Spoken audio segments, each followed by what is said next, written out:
In this video, I'm going to show you exactly how to get more clients for your service-based business, because without a steady stream of perfect fit clients, well, your business is in trouble. But trying to sell your services and get more clients for your service business using traditional and commonly prescribed marketing tactics is a recipe for disaster. This is because marketing and selling services requires a different and more strategic approach than the ones you usually see talked about in books and blogs and online. And this is why many service professionals, coaches, consultants, experts, and creators struggle to sell high-value offers and attract new clients with any sense of consistency. It's not that their business is bad, it's simply that they're using the wrong tool for the job. As you probably already know, it's not enough to just be great at what you do. The health of your business depends on your ability to get new clients in the door. So today, I want to share with you a few of the most powerful ways to get more and better clients, sell higher priced and higher value offers that attract the right kinds of clients, and the proven strategies to help get your business to $100,000 a year, $100,000 a month, or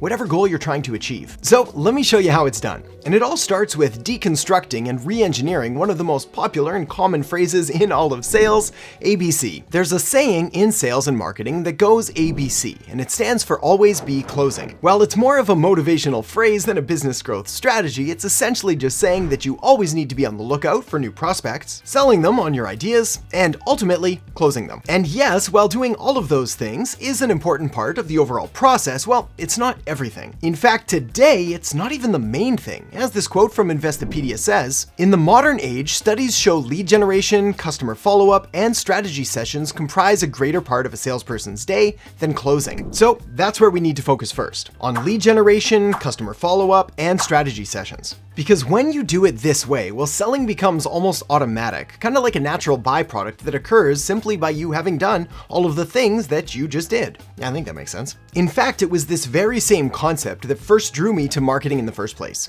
The thought that I would be able to make sales almost as a natural byproduct or an end result of all of the marketing that I did ahead of time, well, it sounded almost too good to be true. Wait a second, I thought the best way to sell services was by pushing and manipulating and making the prospect feel like garbage and basically using every hardcore closing technique in the book. Oh, my poor, ridiculously well-dressed business friend, you couldn't be more wrong. In fact, this is one of the biggest challenges that the modern service-based business owner faces today, trying to overcome decades of bad advice that often does more harm than good. This is why the very first thing I suggest you do here is replace that old adage of ABC, always be closing, with ABC, always be creating. So let me break down what that looks like for your service business now. Whether you sell coaching or consulting or professional services or have a done-for-you agency model, all of the things that I'm about to share with you are going to be equally applicable. This is because selling and marketing services is significantly different than selling and marketing products. This is due to the fact that a certain level of trust and authority and belief in what you're selling is going to be required in the prospect in order for them to actually trust you and believe what you're saying and essentially sign up, enroll, or become a client. After all, in many, if not most cases, the clients can't actually see what you do or how you do it or the end result that they're going to experience until after they've hired you or signed up or bought from you. Also, the end state, the promise, the deliverable that you're promising they're going to receive at the end of doing business with you, well, it may be a little too intangible or obscure or hard to fully understand, or it may not even sound believable to your potential client. Wait, why wouldn't people believe me? Well, it could be due to the fact that you do some pretty sketchy stuff. Like what? Well, how about that time you told that guy you could sell him a program that would make him a millionaire in 6 months? And? Well, that was 6 years ago, and I just saw him the other day making coffee at Starbucks. How was the coffee? It was actually pretty tasty, thanks. But wait, that's not my point here. My point is that you sold him this program based on a lie, and you way overpromised and underdelivered. That's not my problem. The system works if you do the work. Yeah, but the system doesn't work. Right, but it could potentially work. Yeah, technically, I guess, but do you really want to build a business where you don't actually help people and just scam them out of their money?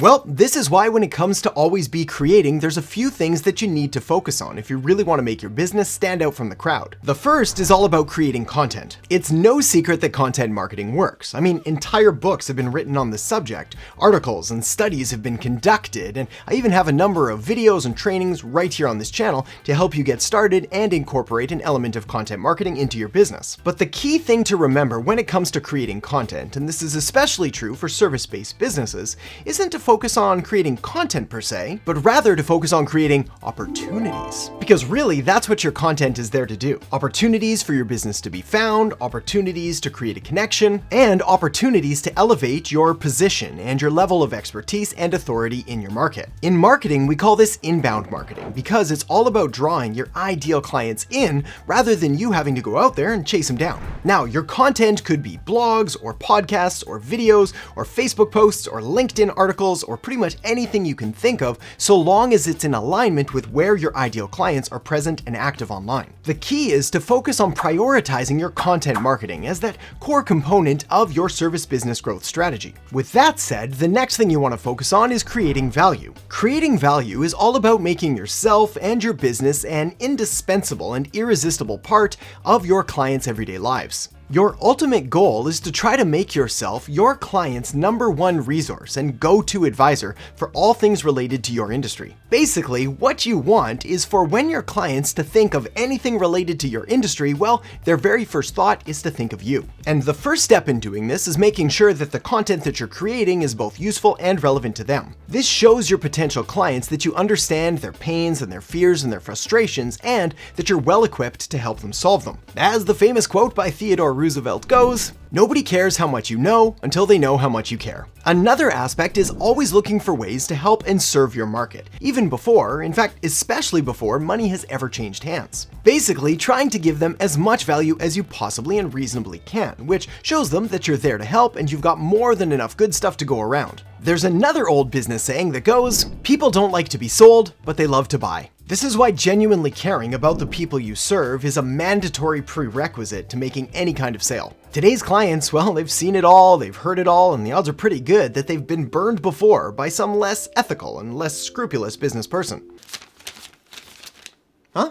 Now, one quick and easy kind of mindset shift to do here is to simply replace the word selling with serving, and automatically a lot of the grunt work kind of takes care of itself. The beauty of going about things this way, by creating content and creating value, well, when you add them together, it kind of automatically leads to the next and arguably the most important step, creating trust. Creating trust is one of the most important elements in services marketing. After all, like I said before, in many, if not most cases, the clients can't actually see what you do or how you do it, or the end result that they're going to experience until after they've hired you or signed up or bought from you. Fortunately, trust occurs naturally as kind of a byproduct of creating content and creating value. And it makes sense, doesn't it? After all, given the choice between two different service businesses, one who is always out there creating content, creating value, helping and serving, and putting their name on everything they create, and another who hides under a rock, never creates anything, never really goes out of their way to help or to serve or